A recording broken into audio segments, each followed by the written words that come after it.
மார்க்கெட்டை நல்லா புரிஞ்சுக்கிட்டோம் அப்படின்னா மார்க்கெட்ல இருந்து பணம் சம்பாதிக்கிறது வந்து கொஞ்சம் ஈஸியான வேலை தான். ஓகேவா? இதுக்கு வந்து நாலேஜ் ஓரியன்ட் தான் இருக்கணும், ஸ்கில் ஓரியன்டு இருக்கணும். அவ்வளோ வேணாலும் தவிர்த்து இதில் வந்து ஹார்ட் ஒர்க்கு இது பண்ணுறோம் அது பண்ணுறோம் அப்படிலாம் கிடையாது. ஒரு நல்ல நாலேஜ் இருக்குது மார்க்கெட்டில் அப்படின்னா ஒரு டீசெண்டான ப்ராஃபிட் எப்போவுமே உங்களால் வந்து கெயின் பண்ண முடியும்.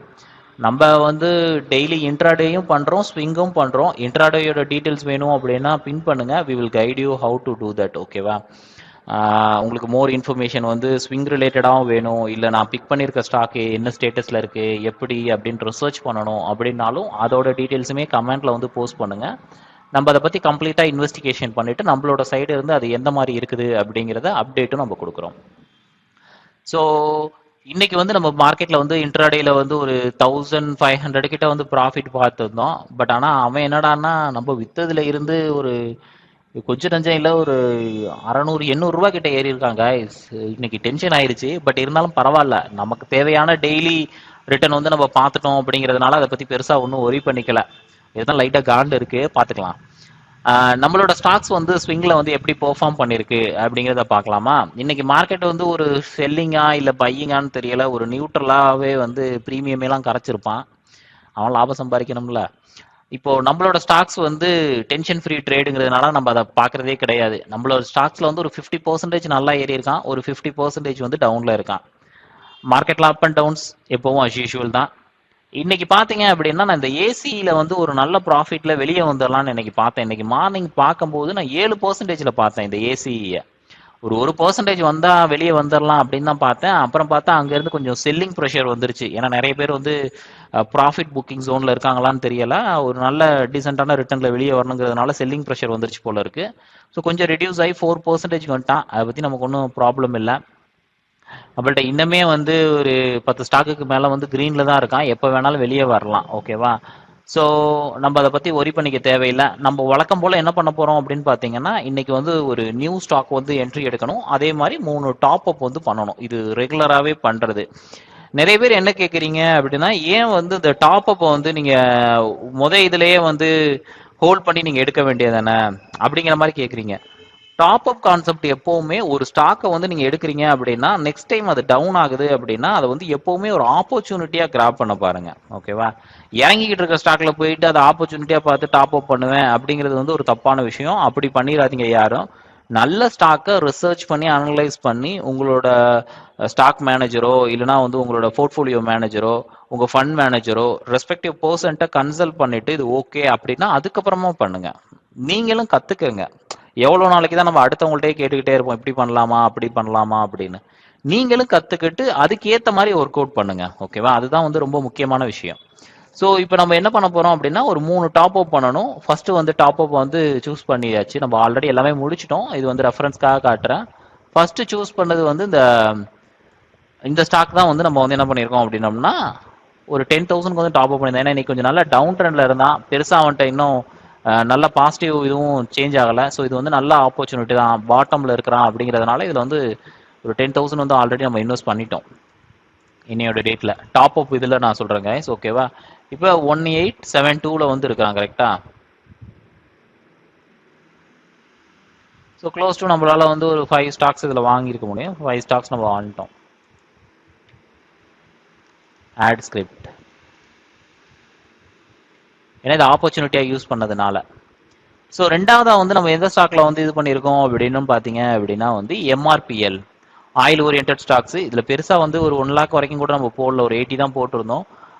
ஒரு நல்ல பெர்சன்டேஜ்ல இருக்கான் அப்படிங்கிறதுனால. ஏன்னா கீழே உள்ளதெல்லாம் பாத்தீங்க அப்படின்னா ஒரு 1க்கு மேல இருக்கு. ஸோ அதனால மோரா வந்து அதுல டம்ப் பண்ண வேணாம் அப்படிங்கிறது வந்து நம்மளோட ஒரு கான்செப்ட். ஸோ அதனால வந்து ஏன்னா எல்லா இடத்துலயும் நீங்க ஃபண்டை ஸ்பிளிட் பண்ணி வச்சாதான் உங்களுக்கு வந்து வெளியே வரும்போது ஒரு டீசென்டான இதுல வந்து குயிக்கா வரும். ஒரே இதுல போட்டு நீங்க வந்து ஃபண்டை வந்து டம்ப் பண்ணக்கூடாது. 16778னே வச்சுக்கிறோங்க. 20 பைசா 30 பைசா தானே, 78னே வச்சுக்கிடுவோம். ஸோ இப்போ நம்மளால வந்து இதில் 59 ஸ்டாக்ஸ் வாங்க முடியும். இங்கேயுமே காட்டுறேன் உங்களுக்கு, ஸ்டாக்ஸ் என்ட்ரி போட்டாலுமே உங்களுக்கு இங்கேயுமே காட்டுறேன், உங்களுக்கு பார்த்தா தெரியும். இன்னைக்கு டேட் 6 ஆகஸ்டா, 991 59 ஸ்டாக்கா. ஸோ இப்படி தான் நான் வந்து ரெக்கார்டு வந்து ஆட் பண்ணுவோம். ஸோ நமக்கு இங்கே வந்து பேலன்ஸுமே வந்து ஆட்டோமேட்டிக்காக அட்ஜஸ்ட் ஆகிட்டே வரும் நம்ம எவ்வளோ இன்வெஸ்ட் பண்ணியிருக்கோமோ அப்படின்னு. ஸோ ரெண்டாவதா வந்து எந்த இதில் வந்து பார்த்துருந்தோம் அப்படின்னோம்னா ஜைடஸ் வெல், சாரி தேர்டா, ஃபர்ஸ்ட் ஒன்று 2 இது ஆல்ரெடி முடிச்சிட்டோம். ஸோ அதுக்கடுத்து நம்ம இப்போ போட்டிருக்கிறது வந்து தேர்டு டாப் அப் வந்து ஜைடஸ் வெல். ஏன்னா இது கொஞ்சம் நல்லா பாட்டமில் இருக்கான் அப்படிங்கிறதுனால இதை வந்து என்ட்ரியாக எடுத்தோம். இன்னுமே வந்து ஒரு 1 lakh கிட்ட வரல, கரெக்டா? ஸோ அதனால வந்து இதை வந்து இன்னொரு டாப் அப்பும் பண்ணியாச்சு நம்ம. 531 நம்மளால 18 ஸ்டாக்ஸ் வாங்க முடியும்.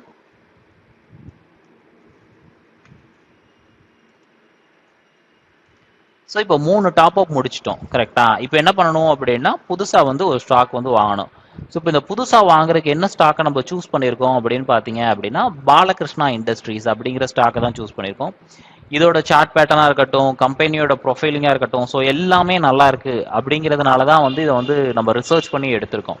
ஸோ இப்போ நீங்கள் பார்க்குறது இந்த பாலகிருஷ்ணா இண்டஸ்ட்ரியோட டெய்லி மூமெண்ட்ஸ் தான் இப்போ வந்து நான் காமிச்சிக்கிட்டு இருக்கேன், ஓகேவா? உங்களுக்கு இவனுக்கு எந்த அளவுக்கு கெப்பாசிட்டி இருக்கு மேலே போகிறதுக்கு அப்படின்னு பார்த்தீங்கன்னா 3366 வரைக்கும் இருக்கு. நமக்கு அவ்வளோலாம் தேவையில்லை.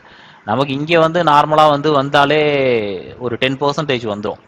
ஏன்னா 2400 இருக்கானா, இங்கே க்ளோஸ் டு 2800. 400 வச்சிங்கன்னு வச்சுக்கிறீங்களேன், ஆவரேஜாக நீங்கள் அதுக்கு மேலேயே போயிருவீங்க. 2000 போது 100 rupees வந்து 10%, 200 rupees வந்து நமக்கு வந்து 10% வந்துடும். இங்கே இருந்தாலே நமக்கு போதுமானது.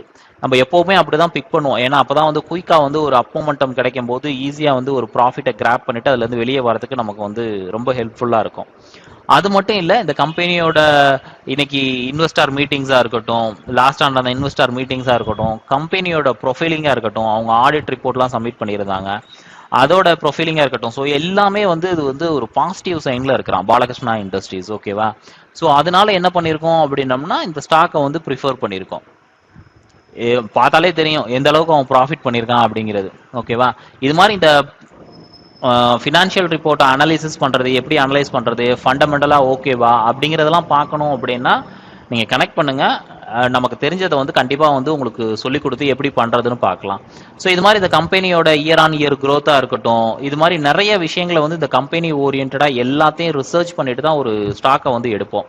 இது டைரக்ட் ரெக்கமெண்டேஷனாக எடுத்துக்கிறாதீங்க. எல்லாமே வந்து நாலேஜ் பர்பஸ்க்காக நான் என்ன பண்ணியிருக்கேன் அப்படிங்கிறது தான் உங்களுக்கு வந்து சொல்கிறேன். ஸோ உங்களுக்குமே இது வேணும் அப்படின்னா நீங்களுமே எடுத்துக்கலாம். பட் உங்களோட ரிலேஷன்ஷிப் மேனேஜராக இருக்கட்டும், இல்லைனா உங்களோட ஃபண்ட் மேனேஜராக இருக்கட்டும், நீங்கள் செக் பண்ணிட்டு கூட எடுக்கிறனாலும் எடுத்துக்கலாம், ஓகேவா? இதை வந்து நம்ம ஸ்விங்குக்கு தான் ப்ரிஃபர் பண்ணியிருக்கோம். ஸோ இதில் வந்து நம்ம டேரெக்டாக என்ன பண்ணிக்கலாம் அப்படின்னா இப்போ வந்து என்ட்ரிஸ் போட்டுடலாம்.